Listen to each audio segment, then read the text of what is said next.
Alhamdulillahi Rabbil Alamin, Ar-Rahmanir Rahim, Malik Yawmiddin, Iyyaka na'budu wa iyyaka nasta'in, Ihdinas siratal mustaqim, Siratal ladzina an'amta 'alaihim ghairil maghdubi 'alaihim waladdallin.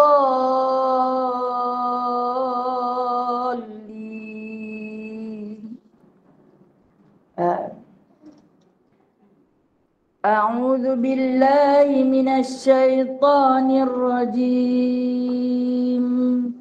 Bismillahirrahmanirrahim.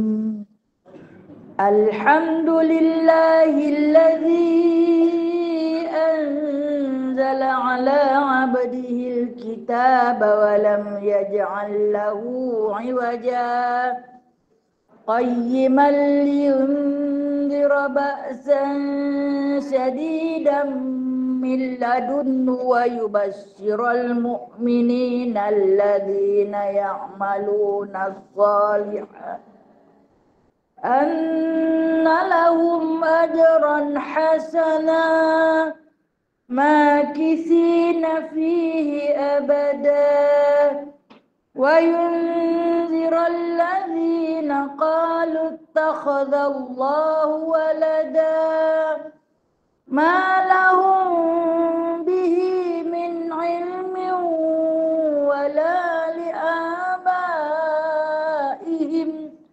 kaburat kalimatan takhruju min afwahihim in yaquluna illa kadhiba fala'allaka bakhi'un nafsaka ala atharihim illam yu'minu bihadzal hadisi asafa inna ja'alna ma 'alal ardi zinatan laha linabluwahum ayyuhum ahsanu 'amala wa inna laja'iluna ma 'alayha sa'idan jurza am hasibta anna ashabal kahfi warraqim kanu min ayatina ajaba إذ أوى الفتية إلى الكهف وقالوا ربنا آتنا من لدنك رحمة وهيئ لنا من أمرنا رشدا. سبحانك اللهم صدق الله العظيم. اللهم صل صلاة kamilatan wa salim salaman tamman ala sayyidina Muhammadin alladhi tanhallu bihil uqadu wa tanfariju bihil kurabu wa tuqda bil hawaiju wa tunalu bir raibu wa husnul khawatimi wa yustasqal qamamu biwajhil karim wa ala sahbihi fi kulli lamhatin wa nafasin bi'adadi kulli ma'lumin lak birahmatika ya arhamar rahim.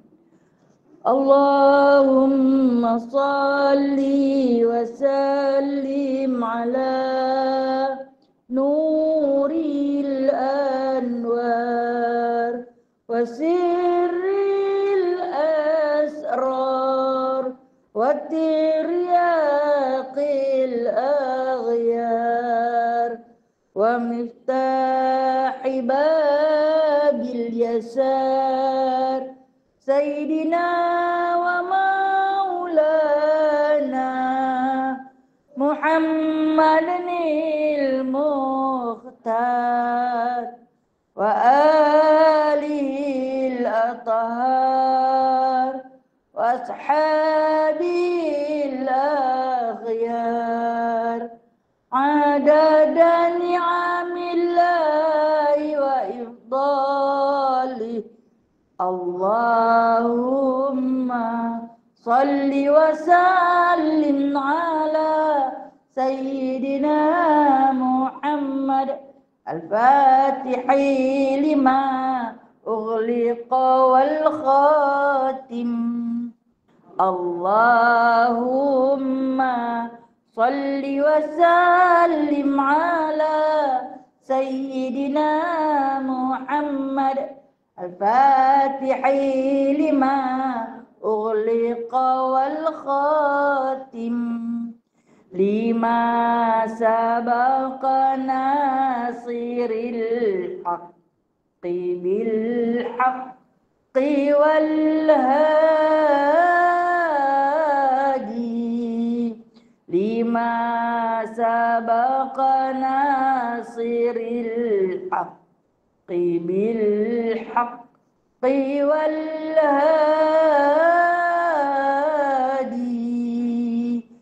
إلى صراطك المستقيم إلى صراطك المستقيم وعلى آله وصحبه حق قدره ومقداره العظيم ومقداره العظيم اللهم صل على سيدنا Bismillahirrahmanirrahim.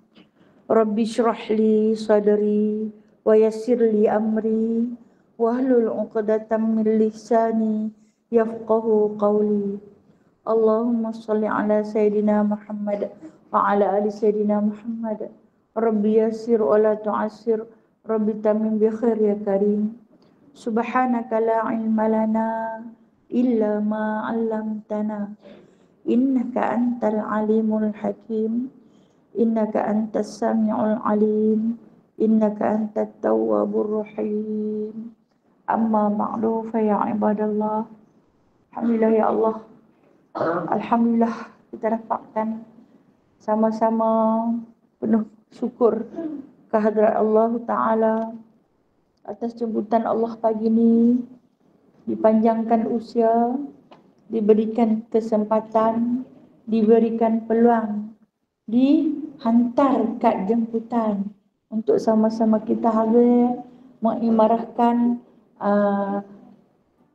kuliah duha yang mana yang disebut oleh Nabi SAW, andai kamu melintasi satu taman di antara taman syurga, singgahlah, kutiplah mutiara yang terdapat di situ. Dan segala yang tidak baik, keburukan, tinggalkanlah. Ambil yang baik-baik saja. Rugilah andai kamu melintasi taman itu tetapi kamu tak singgah. Singgahlah, hantak main sebelah telinga pun jadilah. Baik, insyaAllah, alhamdulillah, dengan penuh rasa syukur hari ini kita akan sama-sama menyambung perbincangan kita daripada tafsir surah An-Nisa ayat 174 ke 3. Berhenti kat 3 pergi tengok 4. Selalu dah kat sini. Lambat kena denda ni.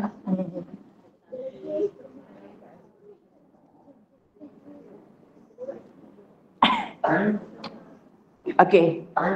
173. Nah, surah An-Nisa. A'udzubillahi minasyaitonir rajim. Kita raikan dulu nah. Bismillahirrahmanirrahim. فَأَمَّا الَّذِينَ آمَنُوا وَعَمِلُوا الصَّالِحَاتِ فَيُوَفِّيهِمْ أُجُورَهُمْ وَيَزِيدُهُم مِّن فَضْلِهِ وَأَمَّا الَّذِينَ اسْتَنكَفُوا وَاسْتَكْبَرُوا فَيُعَذِّبُهُمْ عَذَابًا أَلِيمًا وَلَا يَجِدُونَ لَهُم مِّن دُونِ اللَّهِ وَلِيًّا وَلَا نَصِيرًا يا أيها الناس قد جاءكم برهان من ربكم وأنزلنا إليكم نورا مبينا فأما الذين آمنوا بالله واعتصموا به فسيدخلهم في رحمة منه وفضل ويهديهم إليه صراطا مستقيما. Tapi berhabislah. Yastaftunaka qulillahu yuftikum fil kalalah.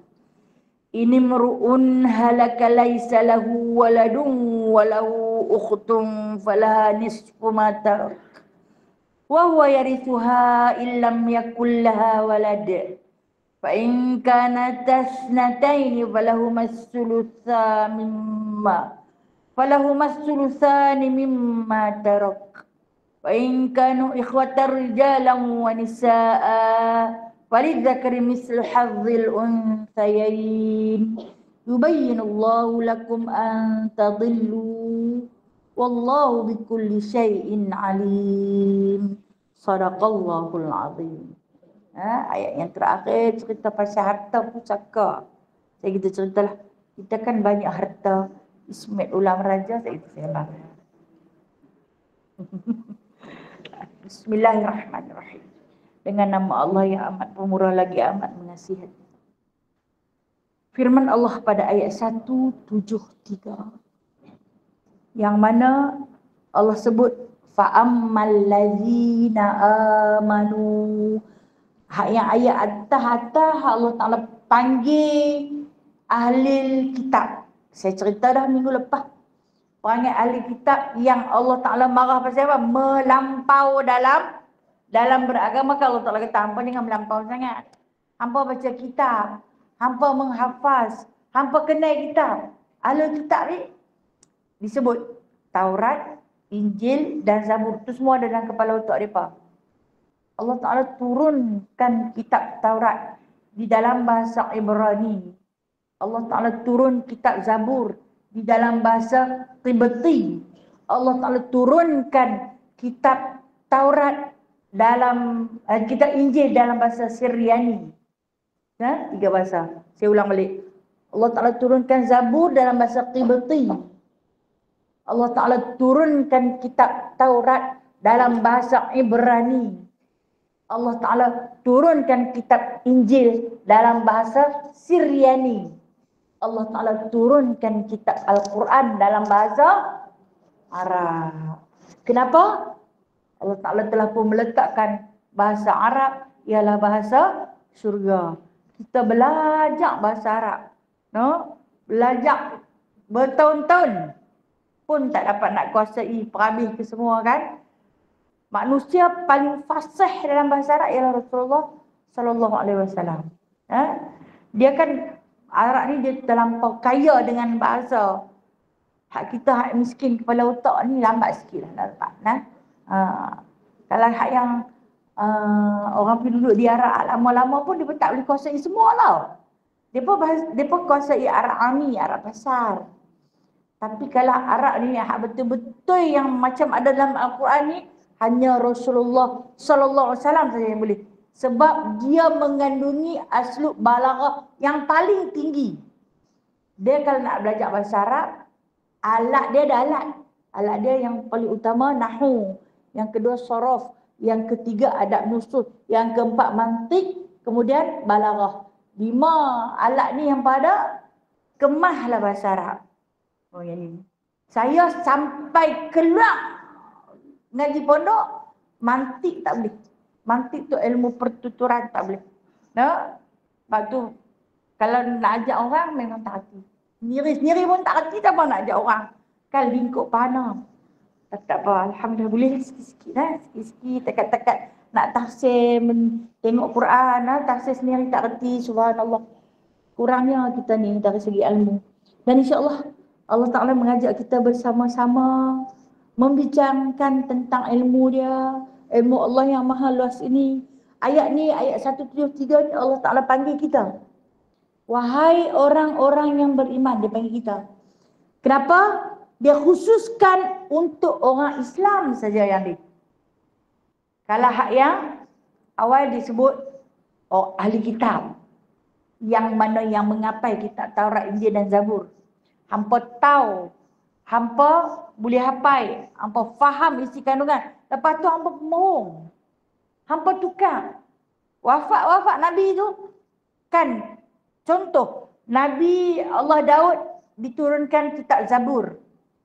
Wafat Nabi Allah Daud, Zabur pun dia buatlah cerita macam-macam. Dia campur aduk. Tu yang Allah Ta'ala sebut melampau sekali. Kemudian mai pula Nabi Allah Musa. Wafat Nabi Allah Musa, ada merepek dah dalam Taurat. Dia campur aduk hukum tu, hukum ni. Ini kata, Allah kata macam ni. Macam itulah juga yang berlaku kepada Injil. Siapa yang tukang buat ni? Ahli kitab lah. Ada kitab tu dekat mereka. Wafatnya Nabi Allah Isa AS, seperti yang diceritakan dalam surah ni juga, diangkat naik ke langit. Apa yang dia buat? Dia buat caca marba. Tapi satu kitab pun tak dia buat. Apa dia? Al-Quran. Nah, wafatnya baginda sallallahu alaihi wasallam 1400 tahun yang lalu. 14 abad dah berlalu kewafatan baginda sallallahu alaihi wasallam. Al-Quran masih lagi terpelihara kerana untuk Allah Ta'ala serapkan satu akidah, apa dia? Iman dalam diri orang Islam. Jikalau kamu mengaku kamu beriman, maka kamu Islamlah. Ada yang Islam tapi tak beriman. Tapi kalau beriman tu Islamlah. Islamlah dia. Dan bukan sekadar dia percaya, dia juga ada amalan. Beramal dengan amalan yang soleh. Berilmu tapi tak beramal. Ada syaitan. Syaitan paling banyak ilmu. Di kalangan para malaikat, syaitanlah paling tinggi ilmu. Iblis paling tinggi ilmu. Tapi oleh kerana amalannya tiada, akhlaknya rosak, takaburnya tinggi, Allah Ta'ala buang dia. Kata Allah lagi, bila mana kamu beriman dan kamu beramal soleh, bukan sia-sia. Fayuwaffihim ujurahum. Allah Ta'ala akan menyempurnakan. Yuwaffi ni, Allah Ta'ala akan menyempurnakan bagi kamu, iaitu apa dia? Ujurahum. Ganjaran-ganjaran pahala. Wa yaziduhum min fadlih. Dia tambah pula. Maksud dia, ganjaran pahala. Kalau kita ni dah beriman, kita ada amalan soleh, Allah Ta'ala bagi ganjaran pahala berlipat kali ganda. Min fadlih tu bukan sekali ganda. Contoh. Contoh. Apabila kita memberi sedekah kepada si peminta sedekah, kita kenal dah. Dia tu memang muka minta sedekah. Kalau hang pi supermarket, hang akan jumpa dia tunggu dekat pintu luar. Kalau hang naik tangga bank, hang pi bank, dia tunggu. Tak, memang muka tu je. Jadi kita ni pasal dah masuk bank kot, takkan tak boleh nak lanting RM1 kat dia. Kan? Bagi. Dapat pahala. Tapi satu.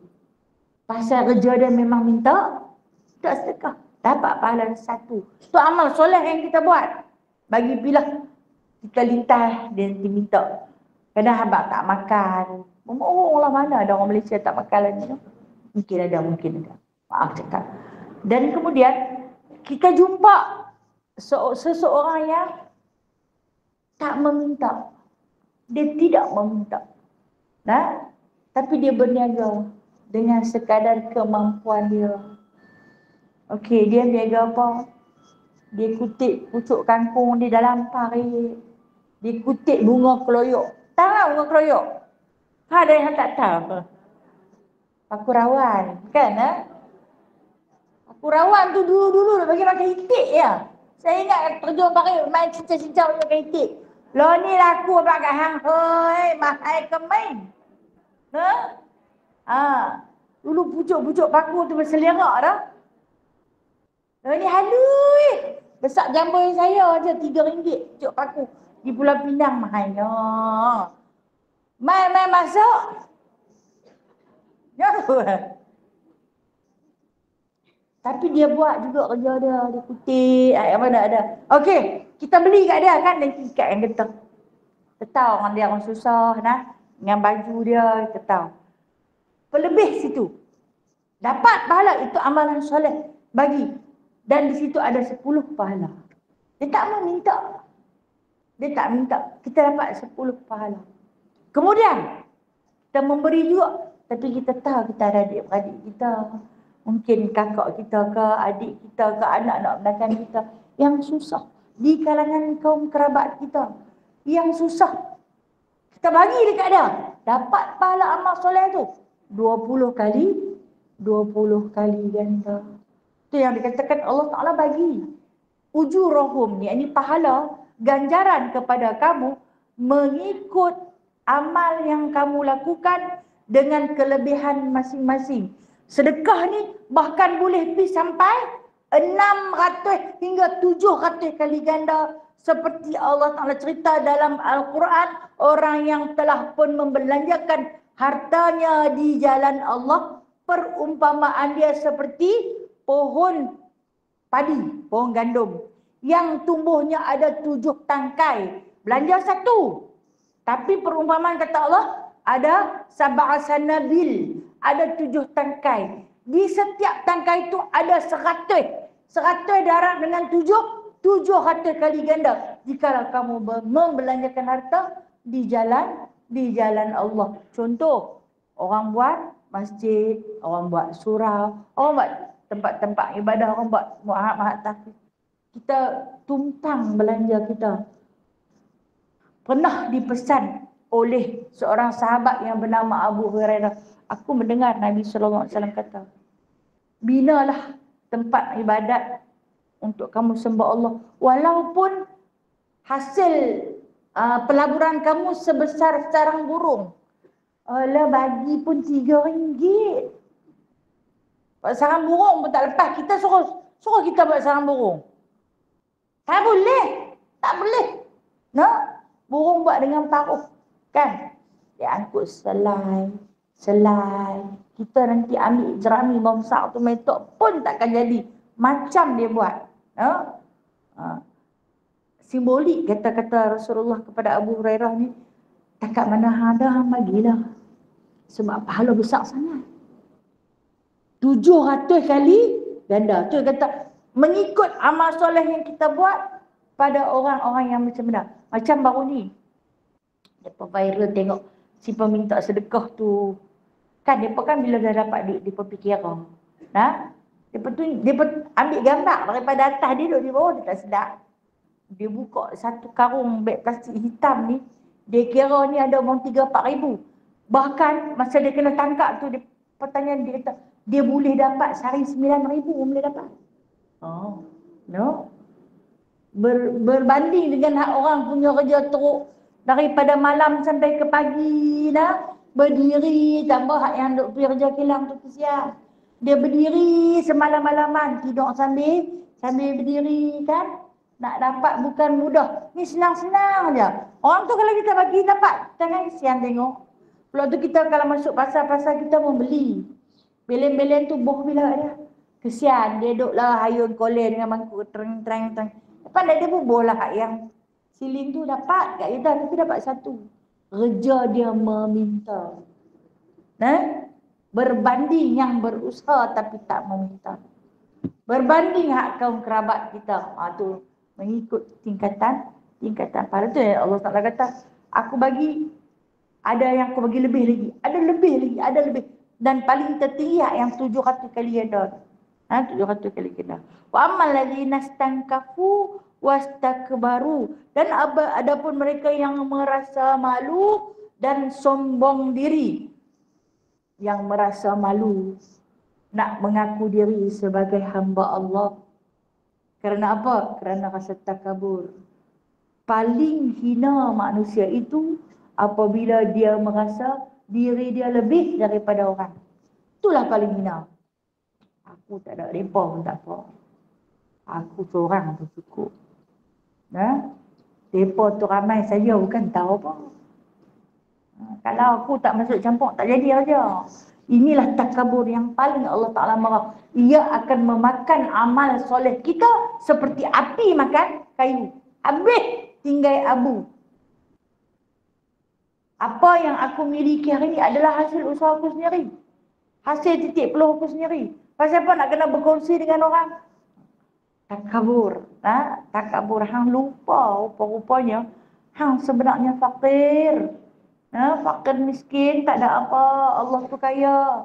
Kalau Allah Ta'ala tak bagi pinjam, hang tak ada apa. Tapi hang angkuh, hang belagak dengan kekayaan yang pinjam, yang bersifat sementara tu, dengan menghina orang yang lebih bawah. Dan kemudian malunya, maksud Allah Ta'ala sebut di sini, malu untuk beribadat, malu nak mengaku diri sebagai hamba Allah.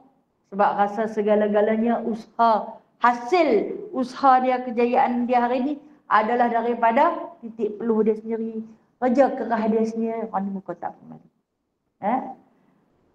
Ramai orang yang kerja kerah. Kalau kita tengok petani yang membanting tulang di sawah, dia akan terus menerus jadi petani. Susah hidup dia. Berbanding dengan tokek berah yang duduk dalam gedung. Tak pegang bajak pun. Tak terjun masuk dalam bendang pun. Duk isap cerut je. Lu isap cerut lah. Kira duit. Hak yang kawan tu lah punya susah. Susah payah. Nak dapat duit. Kadang-kadang dah tanam elok tunggu padi masak. Tunggu tengok-tengok Allah hantar main hujan. Tenggelam habis. Tenggelam habis, tidak tak lena terjun pergi ke bendang tengok. Habislah padi kita. Habislah padi kita. Nak kutip, nak tuai, tak cukup masak. Perhati ni ya. Saya pernah saksikan mak saya tersepuk di atas batas. Lena yang mata kelak kan penat kerja. Anak-anak ramai kan. Tak boleh tersepuk tengok nak buat apalah. Kadang Allah hantar tikus tu akan Nabi susah berani. Macam tu lah juga nelayan ke laut, dipukul ombak, dipukul ribut. Bukan karam, kadang-kadang pecah terus perahu. Pi nak ke laut. Tengok-tengok perahu pecah. Bukan mudah nak dapat duit. Tapi hak tokek yang tukang jual ikan tu. Apa nak hutang? Yang susah ni berhutang. Bila berhutang tak boleh bayar, cagaran bagilah. Tu yang duk tergadai habis tanah tu terpaksa bagi geran rumah, geran tanah. Ambil habis. Padahal yang kerja teruk tu. Inilah yang diceritakan oleh Allah Subhanahu Wa Taala dalam ayat ni. Hak yang sombong ni adalah yang rasa depa penuh dalam diri mereka itu segala kemewahan, kenikmatan yang mereka dapat adalah hasil usaha. Dia lupa bahawasanya istidraj itu dihantar oleh Allah Subhanahu Wa Taala sebagai untuk menghinakan diri mereka yang sombong diri, yang takabur. Dan Allah Taala bagi peringatan fayu'adzibuhum 'adzaban alima. Allah Taala akan buat apa kat depa macam ni? Kalau dalam bahasa lain kita panggil kata apa? Kaki cekik darah kan. Allah Ta'ala akan mengazabkan mereka itu dengan azab yang teramat-amat pedih.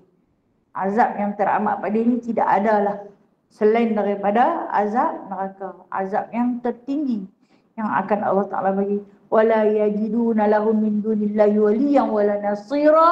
Dan kata Allah lagi, tidaklah mereka itu mendapat untuk tidak ada pelindung bagi mereka. Maksud ayat ni tidak ada pelindung bagi mereka dan tidak ada yang dapat membantu. Kalau kata di dunia, keuntungan yang sementara boleh dikecapi, tapi habis. Apa yang ada di dunia, hasil daripada yang tidak halal, hasil daripada wang yang haram, dapat. Banyak dapat. Tapi tidak ada berkat, habis pun cepat. Berbeza dengan yang sedikit, tetapi berkat alhamdulillah cukup. Alhamdulillah cukup, mencukupi. Mengikut rasa kesyukuran dia. Berserahlah pada Allah. Berserahlah pada Allah. Kerana tidak ada yang layak untuk melindungi kita, tidak ada pertolongan yang paling baik kecuali daripada Allah. Namun untuk orang-orang yang melakukan perbuatan-perbuatan khianat ini, maka Allah Ta'ala akan azab mereka dengan azab yang pedih. Tidak ada penolong dan tidak ada bantuan, tidak ada pelindung di sana nanti. Di dunia boleh lepas. Dunia lepaslah. Berapa hari sangat nak hidup di dunia ni Sampai Rasulullah ni dia bermainlah satu hadis dekat kita. Umat aku ni hidup tak lama, antara 60 hingga 70. 70-an dia pergi naik. Lama tu je anak dia mati dunia. Lepas umur 60-70 tu, hang akan mati. Mati tu selama-lamanya. Hang punya mengadaklah azab tu selama tempoh selagi tak kiamat. Kiamat cerita lain pula. Sedangkan harta dunia yang hang berebut makan, yang hang rampas orang tu, yang tu yang kekal dengan sebagai dosa. Allah Ta'ala kata, aku takkan tolong. Aku takkan bagi pelindungan, aku takkan bagi pertolongan. Lindung pun tidak, tolong pun tidak. Hang tanggung berapa hari sangat.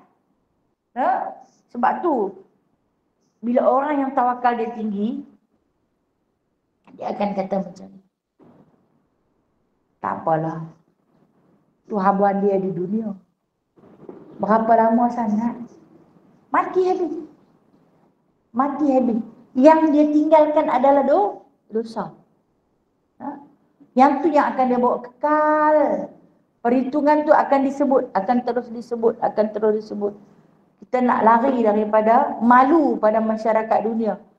Masyarakat dunia yang ada hari ni, mati dia tak tahu apa dah. Tapi bila mana mati dibicarakan, seluruh makhluk dunia nanti bangkit.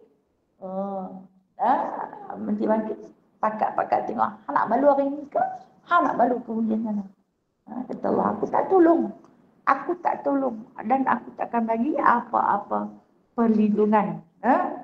Kemudian ayat seterusnya, dia panggil ya ayuhan nas. Tadi dia panggil orang yang beriman dan yang beramal soleh. Bila dia panggil, saya sebut tadi, bila dia panggil yang beriman dan beramal soleh, orang Islam tu. Tapi ni dia panggil nas.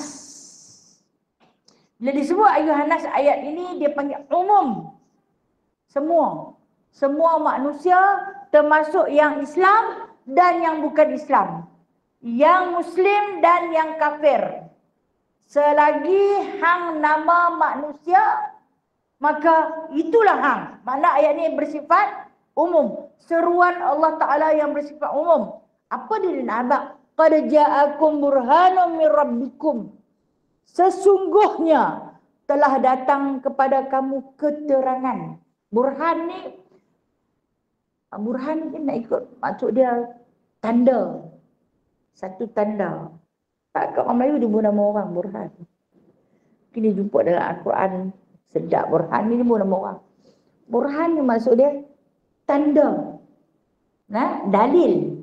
Kalau dalam bahasa akidahnya, burhan ni maksud dalil. Adakah orang nama burhan? Maksud dia dalil kan? Maksud dia tanda. Tapi tak apalah. Orang Melayu ni dia jumpa dalam Al-Quran. Ini sedap. Bubur nama. Sampai tak tahu pula kita ni. Tapi alhamdulillah cari juga dalam Al-Quran jangan dia cari balik zaman ni susah. Kata Allah, wahai sekalian manusia, maknanya aku tak kira hang Yahudi Bani Israel ke, hang Muslim sejati ke, hang Nasrani ke, hang Hindu ke, hang Buddha ke, hang Cina ke hang apa pun, tapi hang manusia. Hang adalah anak cucu Cik Adam. Sesungguhnya kata Allah, qad ja'akum.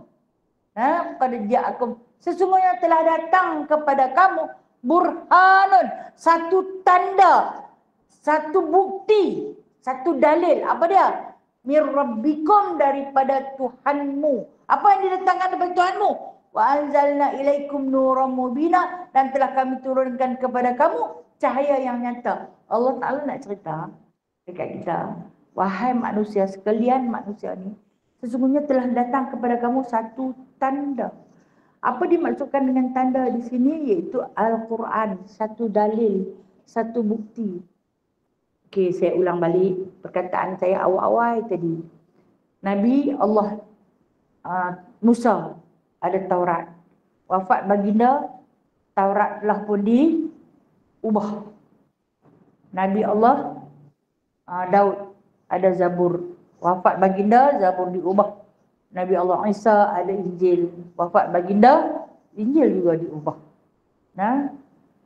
Dan kemudian mereka, puak-puak Yahudi dan Nasrani yang Allah Ta'ala sebut awal surah itu, yang melampau ni, dia paling tak mau terima satu Nabi, Muhammad sallallahu alaihi wasallam. Dia tak mau terima.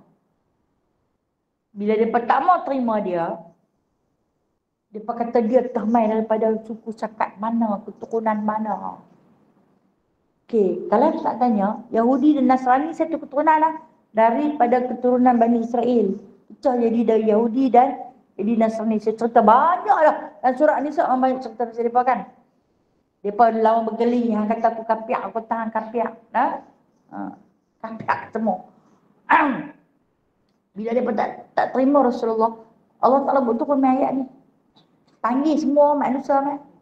Semua manusia kena amat gambar. Kata Allah, sesungguhnya telah datang. Telah pun datang kepada kamu itu satu tanda, satu bukti bahawasanya Al-Quran itu mir rabbikum, daripada Rabbi. Apa maksud Rabbi? Kita tu kata Rabbi itu Tuhan kan? Okey, Rabbi ni daripada perkataan Rababa yurabbibu murabbi, pendidik kamu.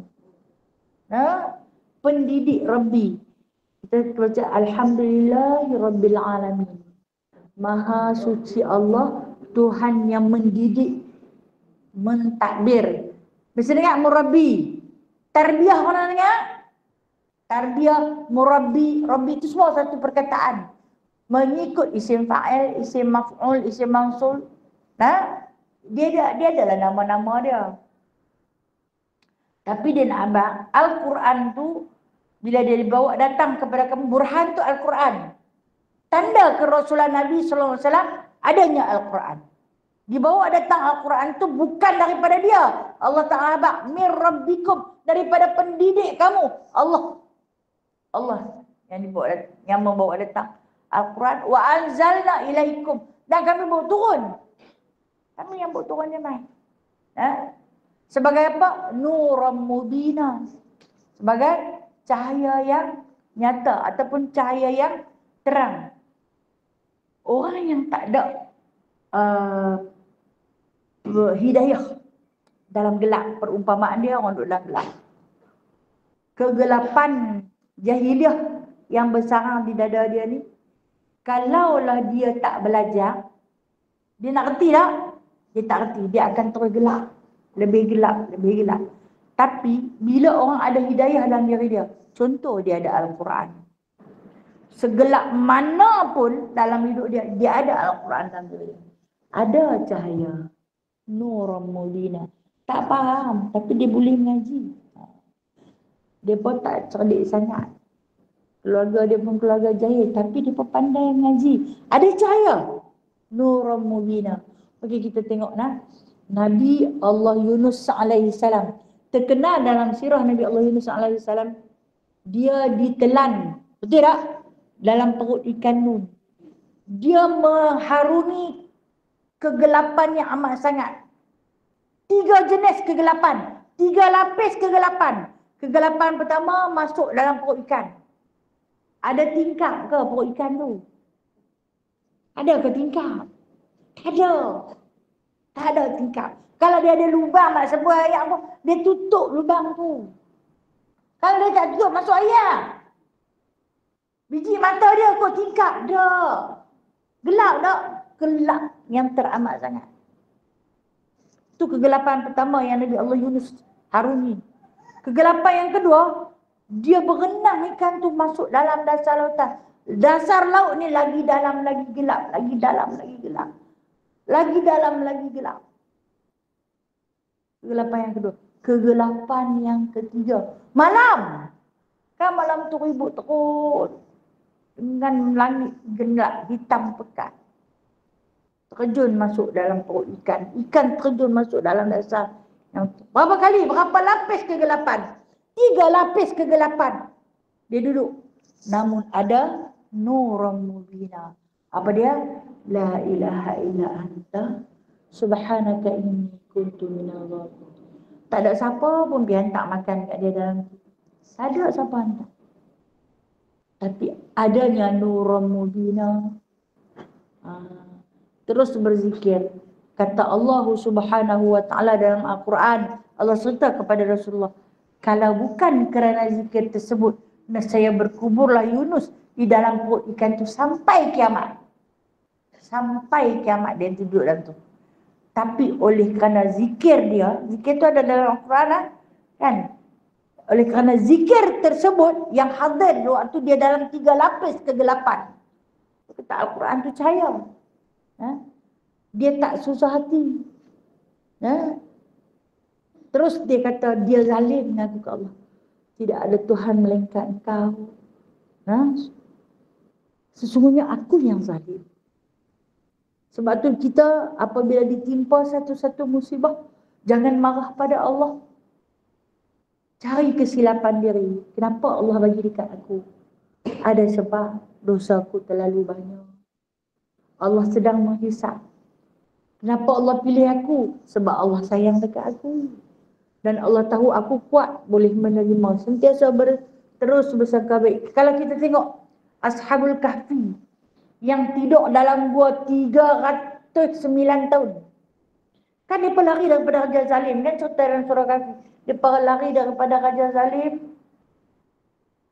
Bawa bolak ke? Tak bawa apa? Apa pun tak ada. Adalah duit seorang sikit.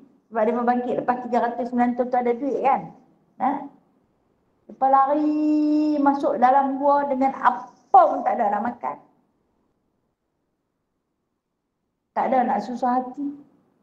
Kenapa? Dalam diri ada cahaya. Nuran mubina.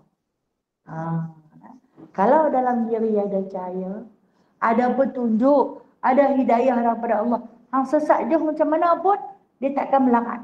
Dia tak dhalalan ba'idah. Dia tak sesat dengan sesat yang nyata, tapi dia jumpa jalan pulang. Walaupun selepas 300 tahun dia tidur. Bangkit lagi. Namun tetap mengatakan Allah itu ilahan wahidah. Kan? Dalam surah Kahfi sebut. Mereka tetap mengakui Tuhan kami ialah Tuhan yang tunggal.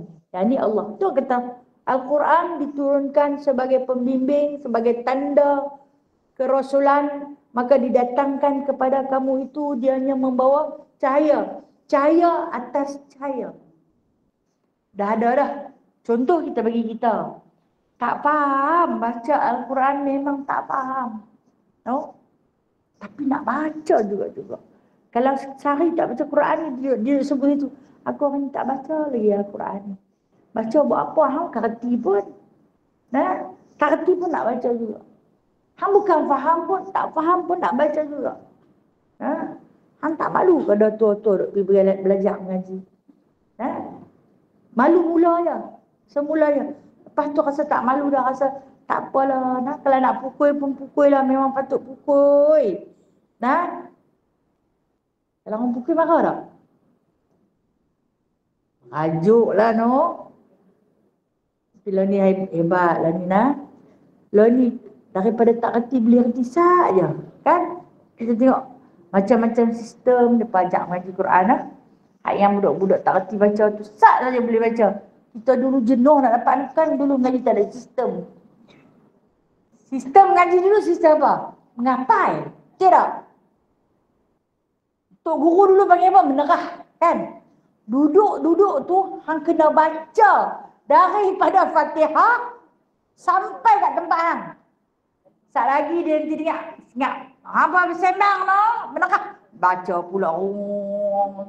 Kan kita akan duduk ramai-ramai mengaji. Lagi kata tak sudah semua lagi tu tak boleh balik semua. No? Tak. Lama-lama dia pandai. Dia perhati. Dia boleh rupa-rupanya. Kan? Bukan bahasa kita. Jadi kita Nurul Mubina. Satu ilmu yang bersifat wahyu. Okey. Kata Allah lagi. Fa'ammal ladzina amanu billahi wa'tasamu bih fasayudkhiluhum fi rahmatin minhu wa fadlin wa yahdihim ilaihi siratan mustaqima. Adapun orang-orang yang beriman kepada Allah dan berpegang mereka itu kepadanya, maka akan dimasukkannya mereka itu ke dalam rahmat daripadanya dan kurnia. Kalau hangpa pegang dengan tali Allah, ingatlah nak berpegang dengan tali Allah ni daripada mana? Daripada dua yang ditinggalkan oleh baginda sallallahu alaihi wasallam, Al-Quran dan As-Sunnah. Selagi hampa hidup berpaksikan Al-Quran dan As-Sunnah, hampa takkan sesat, kata Allah. Kamu akan aku bagi ganjaran, kata Allah. Dimasukkan dalam rahmat Allah. Apa rahmat Allah? Rahmat tertinggi daripada Allah ialah surga. Bukan tu saja, kata Allah. Wa fadlin. Bukan saja aku bagi surga, tapi aku akan bagi fadlin. Kelebihan-kelebihan yang lain. Apa dia? Dapat melihat zat Allah Subhanahu wa taala. Diberikan petunjuk dan hidayah ketika mana kamu di dalam susah, di dalam gelap, di dalam kebuntuan, ada bantuan daripada Allah datang, sama ada bersifat semangat dalam hati. Tak apa. Dia main masalah apa? Tak apa, boleh. Kita buat ni. Rasa macam tak ada jalan penyesat. Ada jalan penyesat. Ya. Mana dia? Kak Iyah mana? Mana dia? Tu jadi.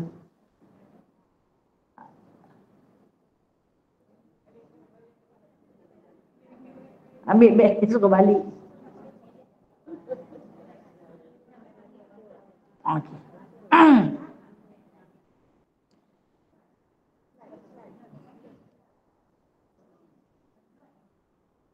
Wa yahdihim ilaihi siratan mustaqima, dan Allah Taala akan bagi petunjuk. Baik. Allah Taala akan bagi petunjuk kepada mereka itu jalan yang lurus. Takkan sesat. Walau payah macam mana pun, ujian yang mendatang, musibah yang melanda, ada jalan. Ada jalan untuk kita kembali pulang. Ayat yang 176 ni panjang sikit panjang sikit. Yastaftunaka qulillahu yuftikum fil kalalah. Mereka meminta fatwa. Allah bagi tahu kepada Rasulullah, depa nanti nak minta fatwa. Fatwa ni apa? Nasihat, pendapat, fatwa tentang apa? Yuftikum fil kalalah, iaitu tentang kalalah. Dalam surah ni lah awal hari tu ayat 12 13 cerita pasal kalalah. Ingat lagi tak? Ingat kan? Ingat juga sikit. Apa dia kalalah? Siapa ingat? Tadi saya belanja nasi lemak. Kalalah. Tak ingat? Okey, tak apa.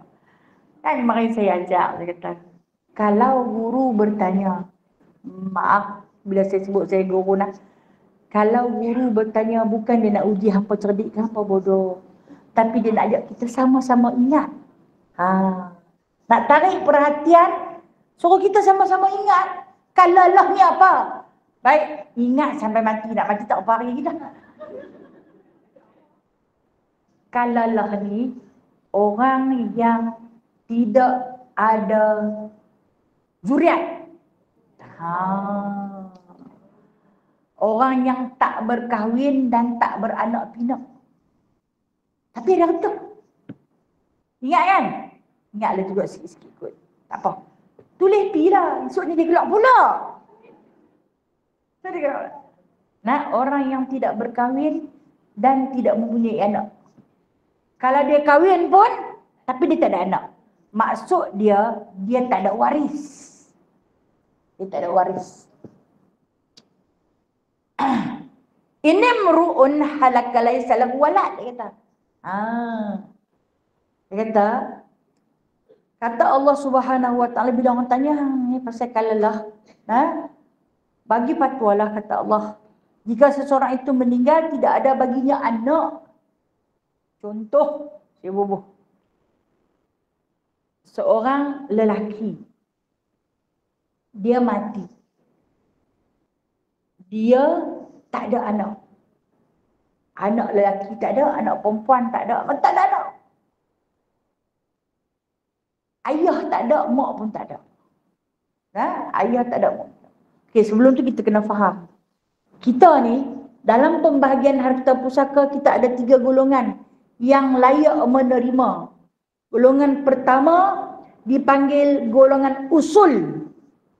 Ni cerita faraid sikit tulis bila lama-lama pandai saya kata. Saya ni tak pandai sangat tapi boleh sikit-sikit. Okey, golongan pertama dipanggil usul. Usul ni siapa? Mak, ayah, tok, tok wan. Itu usul. Itu golongan pertama. Usul. Mak, ayah, tok, tok wan. Golongan kedua yang layak menerima harta pusaka dipanggil furuk. Furuk, eja, pilal, ke mana pun. Janji bunyi. Furuk. Kalau eja Arabnya farawa'ain. Furuk. Mak far'ain. Mak far'. Okey. Furuk. Ain. Bukan qaf, ain. Tapi kalau Rumi nak eja ain, jadi bagaimana? Saya kata eja, pilal ke mana? Yang kedua golongan furuk. Siapa dah golongan furuk ni? Anak dan cucu-cucu. Itu golongan furuk. Kalau kita mati, mereka ni ada habuan. Golongan furuk. Anak cucu. Boleh. Anak cucu. Yang ketiga. Boleh? Boleh saya nak sambung satu lagi? Yang ketiga nama dia wahsi. Wahsi. Wahsi. Wahsi ni adik-beradik. Adik-beradik yang dia katakan wahsi syaqiqah. Adik-beradik seibu, sebapa, seibu, abang, adik, kakak. Faham kan? Wahsi tu adik-beradik. Adik-beradik, abang, adik, kakak. Tu dia kata 3 golongan ni yang layak menerima harta pusaka kita. Tak kira lelaki atau perempuan. Ya, yang ada dalam diri kita. Kalau kita ada mak ayah lagi, bermakna kita ada usul. Kalau kita ada anak pinak, anak cucu, bermakna kita ada furuk. Kalau kita ada adik-beradik perempuan atau lelaki, kita ada wahsi. Okey, yang dikatakan kalalah ni, dia tak ada usul, dia tak ada furuk. Faham? Dia tak ada mak ayah, tok nenek, dia tak ada anak pinak. Tapi dia ada wahsi. Dia ada adik-beradik, perempuan dan lelaki. Okey? Faham lah? Ni nak hurai ayat ni. Allah Ta'ala bagi tahu kepada Rasulullah sallallahu alaihi wasallam, "Inimru'un halaka laysa lahu walad." Kalaulah seorang perempuan itu, dia kata, jikalau seorang yang meninggal itu tidak ada baginya anak, padahal baginya ada seorang saudara perempuan. Kalau dia itu meninggal, dia tak ada anak. Lelaki yang meninggal. Contoh, lelaki meninggal. Dia ada isteri, tapi tak ada anak. Tak ada anak. Mak ayah dia pun tak ada. Isteri saja yang ada. Anak tak ada. Kalau dalam ilmu faraid, isteri apabila kematian suami, dia layak menerima 1/4 bila dia tak ada anak. Habis mana pergi lagi? 3/4 lagi. Dapat dekat. Ini nak cerita di sini Bila dia tak ada anak, dia dapat dekat. Adik perempuan dapat. Kalau seorang, ini mru'un halakah salahu walad, ukhtun, ada seorang perempuan dapat dekat adik perempuan. Pasal apa? Pasal dia tak ada anak. Dia ada seorang adik perempuan. Orang tu je. Dapat banyak mana? Falaha nisfu ma tarak. Dapat banyak juga. Nisfu, apa maksud nisfu? Setengah. Contoh. Duit 1,000. Saya bagi contoh sikit sudahlah. Dia meninggal, si suami meninggal, duit ada 1,000. 500 tu dapat dekat adik perempuan.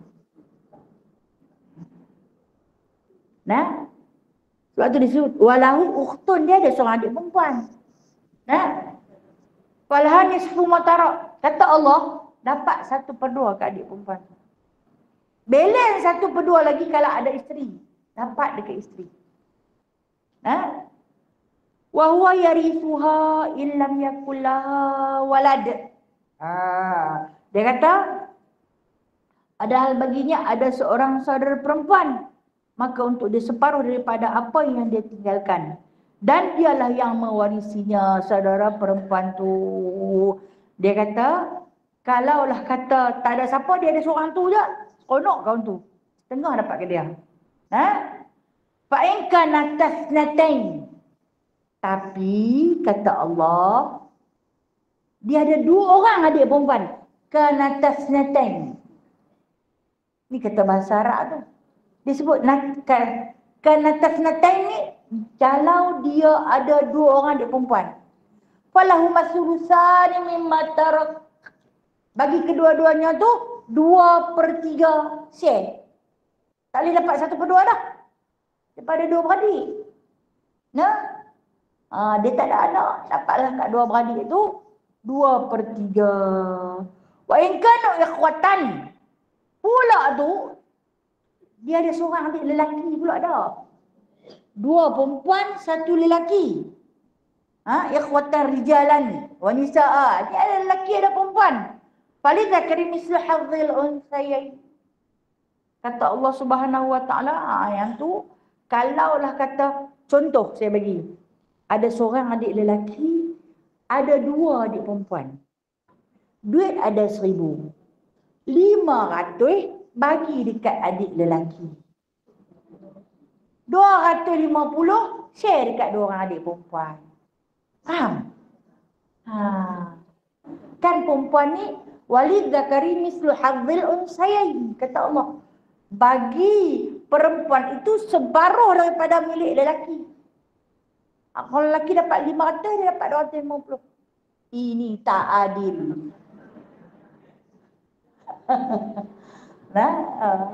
Jangan pertikaikan hukum Allah. Ada sebab Allah Ta'ala buat. Sebab dia teramat besar. Mengaji baru jumpa sebab ni. Tak mengaji duk kira nak berbeza kata. Akhirnya ada yang terinaya, ada yang dizalimi di sebalik pembahagian harta mengikut faraid. Last kali orang kata tak mengikut faraid. Tak betul. Walhal Allah Ta'ala tu maha benar. Allah Ta'ala itu maha bijaksana. Sebab tu Allah Ta'ala letak hukum macam tu. Tapi yang melaksanakan hukum itu bersifat zalim. Kezalim lah jadi. Yubayyinullahu lakum an tadillu, kata Allah. Aku dah serta dah ke hampa, yubayyinullah. Dah terang dah. Supaya hampa tak sesat, hampa tak tersasar. Kalau kata kalalah ni dia memang dia tak ada anak. Bila tapi seandainya dia mati, dia ada ayah.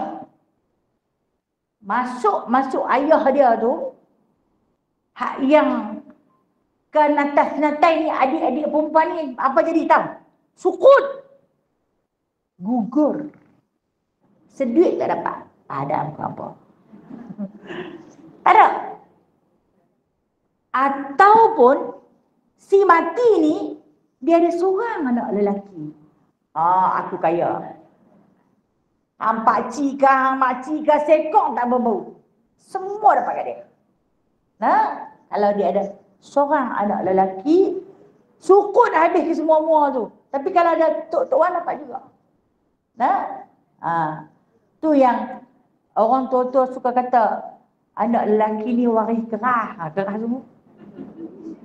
Kan kalau dalam harta pusaka dia akan kuasai semua. Hadirnya anak lelaki itu boleh mengambil keseluruhan harta walaupun dia seorang-seorang.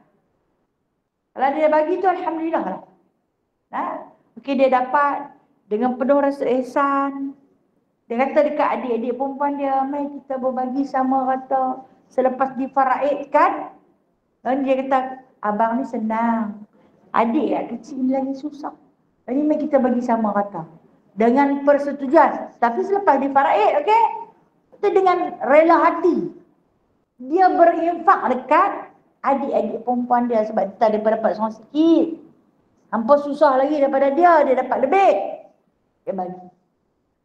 Yang tu tidak mengapa. Maka dengan sebab itulah disuruh kita ni bagilah siap-siap. Dia akan cerita berkenaan dengan anak angkat. Antara yang tidak layak menerima pusaka ialah anak angkat. Tapi dalam dia belah anak 12 orang anak sendiri, seorang anak angkat. Hak 12 tu tak belah dia langsung, hujunglah ada angkat satu ni. Yang tu duk jaga. Jaga aku mati, hampa jangan ambil satu apa pun. Nak buat macam mana? Hibahkan harta. Tulis. Ada bukti hitam putihnya. Aku bagi semua harta Ismail Ulam Raja dalam negara dan luar negara. Segala faktori semua. Kat mana. Layak dah dapat? Layak dia dapat. Itu dipanggil hibah. Tapi tak boleh semua. Hanya 1/3 sahaja. Kalau nak cerita bab harta pusaka ni, dia kena pergi kat tempat dia lah. Saya tak pandai. Sekadar nak menterjemah ayat boleh. Tapi pasal nak kira betul, takutlah. Kalau tidak ada lelaki, tapi hanya ada anak perempuan sahaja, adik lelaki boleh dapat. Kalau hibah habis? Tak ada. Kalau dah kita hibah dah tulis siap dah, kita tahu anak kita perempuan semua, kita hibah siap-siap. Aku tak mahu bagi dah. Tahu adik lelaki kita tu pula kaki ketum pakai. Buat siap-siap lah. Okey. Berhibah siap-siap sebab bila kita tahu kita tak. Tapi kalaulah kata kita ada mak kita seorang, kita ada anak perempuan semua, tapi mak kita ada, mak tu boleh dapat. Mak itu dipanggil usul. Dia akan dapat tak banyaklah 1/8. Tak banyak 1/8. Anak-anak perempuan dia percaya lah. Anak perempuan ni kalau tak ada anak lelaki, dia akan dapat 2/3.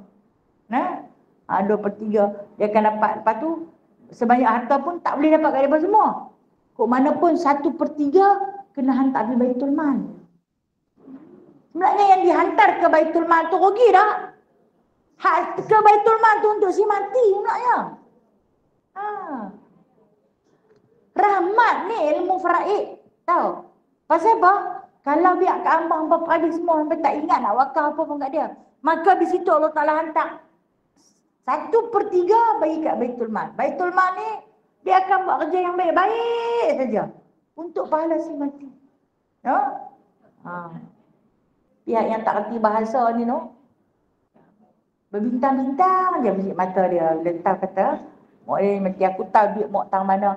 Aku kad dia aku duk pegang. Kat bank. Aku tahu jumlah duit dia banyak mana. Nombor pun aku tahu. Tak usah pergi report lagi kata dia mati. Kita jolok tekan bagi perhabis dulu. Itu yang susah lah. Tapi kalau kita mengikut hukum Allah Subhanahu Wa Taala, insya-Allah Taala. Sebab tu Allah Taala puji dia balik. Wallahu bikulli syai'in alim. Allah Taala puji dia balik. Sesungguhnya Allah Ta'ala itu atas tiap-tiap sesuatu amat mengetahui. Allah cukup tahu apa yang akan berlaku dan apa yang telah berlaku dan apa yang belum lagi berlaku. Allah Ta'ala itu maha mengetahui. Wallahu a'lam. Faham tak kan? Kalalah kan? Dia tak ada harta anak pinak, dia tak ada anak pinak.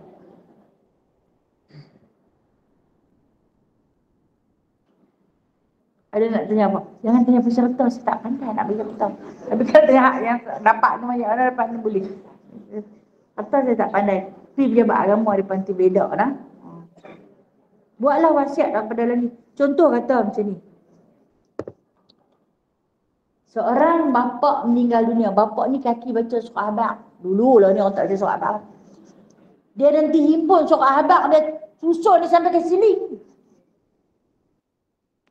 Mati si bapa tu hampa pun tak ada surah Abaq je.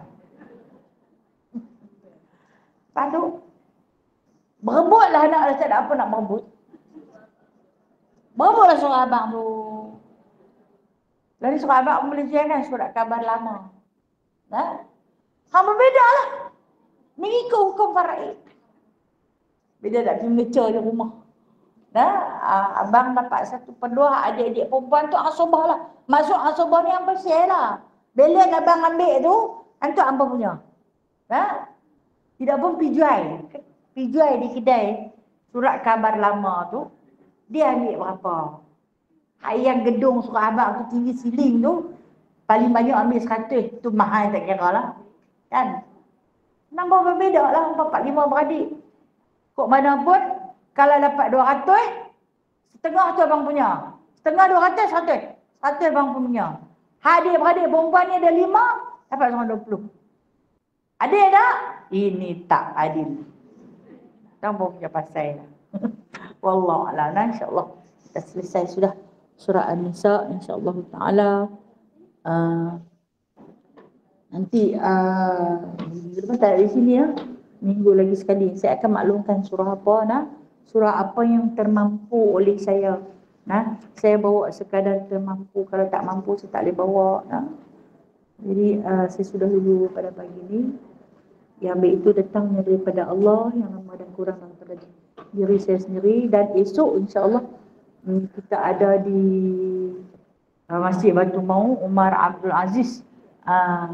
Mereka akan sambut Maulidur Rasul. Esok ingat di antara penutup Maulidur Rasul, yakni bulan-bulan Rabi' dah menuju ke hari-hari akhir. Jadi esok kita akan menutup bulan Maulid di Masjid Umar Abdul Aziz. Siapa-siapa yang berkelapangan bolehlah hadir untuk kita sama-sama memuji Allah, memuji baginda sallallahu alaihi wasallam. Esok saya tak baca kitab Jauhar. Esok kita berqasidah. Insya-Allah taala. Tapi tak berlarak, tak berjalan. Jalan ke masjid je. Okey. Ada soalan nak tanya? Assalamualaikum warahmatullahi wabarakatuh, Ustazah. Waalaikumsalam warahmatullahi. Kak Nur nak tanya, nak tanya bab harta bukanlah untuk membuat bahagian, cuma nak tanya berkenaan dengan yang dah mati untuk nenek kita tu kan, sepatutnya dibuatlah kuasa ni kan, mereka tangguh sampai ke sekarang lah. Mereka tak mau nak buat kuasa ada satu keluarga tu. Macam mana Ustazah? Tak mau buat kematian yang meninggalkan harta pusaka tapi tak diselesaikan. Maksud dia macam tu Kak dia? Ya betul Ustazah. Tak diselesai, ditangguh. Sebenarnya tak boleh tak boleh. Dia ada pewaris yang berhak menerima. Apabila kita tangguh dalam tempoh yang begitu lama, kita dah bersifat zalim kepada si penerima. Mungkin kawan tu lebih memerlukan. Duk tunggulah kes tak selesai-selesai sampai dah bertahun-tahun. Sedangkan waris yang duk tunggu tu dia memang berhajat. Zalim perbuatan tersebut. Kematian, apabila berlaku kematian, hendaklah disegerakan harta pusaka. Orang kata kubur dah merah lagi, depa dah kira. Memang kena kira. Sebab tu Nabi SAW pada hari pertama kewafatan baginda, jenazah baginda dikebumikan lewat. Jadi 2 hari. Selagi tak angkat siapa nak jadi khalifah. Selagi itu baginda tak dikebumikan. Sebab Nabi tak berwasiat. Itulah abang lagi. Utamakan kita untuk menguruskan wasiat. Bila ada wasiat, maka uruskanlah harta pusaka. Kerana ada yang memerlukan. Bila dibiar ditanggung begitu lama, ianya bersifat zalim. Dan zalim itu adalah berdosa. Okey, Kak Noriah. Terima kasih Ustazah. Okey, ni ada soalan dari sahabat Google Meet. Saya tak sempat baca. Siapa Zee boleh baca? Ada ni dia tulis mesej. Dia kata buat badal haji dengan menggunakan duit zakat. Betul ya? Tak nak baca. Buat badal haji menggunakan duit zakat, betul tak? Cuba tengok. Dalam mesej. Dia kata bolehkah dia buat badal haji dengan menggunakan duit zakat, betul tak? Ada tak? Tak kenal? Okey. Saya sempat baca sekali lalu. Dia kata boleh tak buat haji dan menggunakan duit zakat. Duit zakat tak boleh buat badal haji. Duit zakat adalah duit zakat. Duit badal haji adalah duit wajib. Apa dia? Hutang. Bila matinya seseorang itu, dia meninggalkan harta.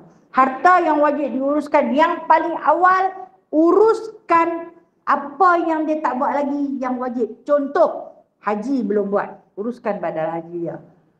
Fidyah puasa dia. Uruskan fidyah puasa dia. Lepas tu, hutang. Bayar hutang ambil dulu. Kemudian, zakat. Kira zakat. Baru kira zakat. Baru kira zakat. Dan habis bayar zakat, habis bayar hutang, habis buat badal haji, habis buat fidyah puasa, barulah difaraidkan.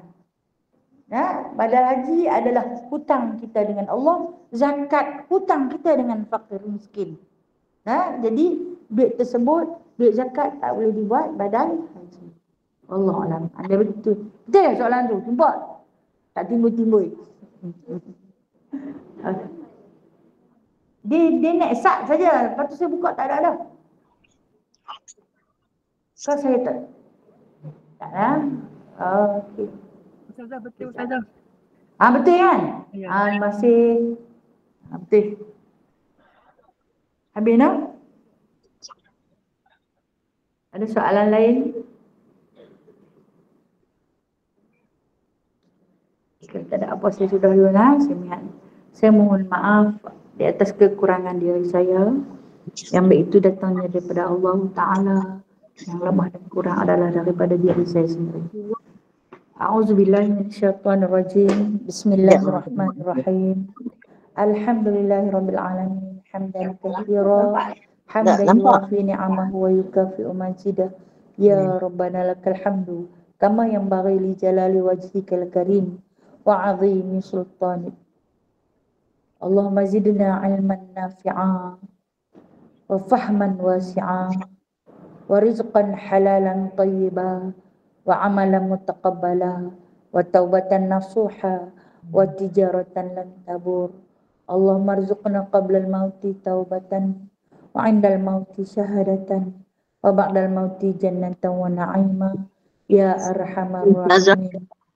Allahumma a'inna ala ghamaratil maut wa sakaratil maut. Allahumma hasibna hisaban yasira. Allahumma rabbana atina fid dunya hasanah wa fil akhirati hasanah wa qina adzaban nar wa adkhilna al-jannata ma'al abrar ya aziz ya ghaffar ya rabbal alamin. Wa sallallahu ala sayyidina Muhammadin walhamdulillahi rabbil alamin. Taqabbalallahu minkum. Taqabbal ya karim. Terima kasih semua atas masa yang dilapangkan. Terima kasih Ustazah. Assalamualaikum warahmatullahi wabarakatuh. Jumpa lagi insya-Allah. Esok kita berqasidah. Esoklah. Sallu ala Nabi sallallahu alaihi wasallam. Sallallahu. Terima kasih semua sahabat-sahabat. Assalamualaikum. Assalamualaikum. Ustazah. Ustazah Hanil lah.